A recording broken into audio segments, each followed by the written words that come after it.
Halo, assalamualaikum, selamat pagi. Ceh, kalau tidur ngorok apa obatnya, Ceh? Biar tak ngorok ini lakiku. Kalau tidur ngorok bising sangatlah, Ceh. Tolong jawab dengan video. Oke.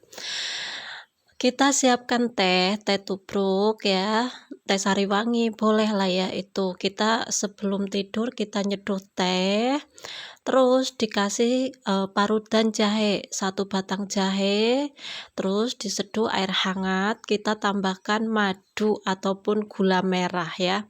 Terus diseduh, aduk ya merata, nanti terus diminum ya. Tapi minumnya sebelum tidur ya, biar nggak ngorok. Insya Allah akan sembuh ya.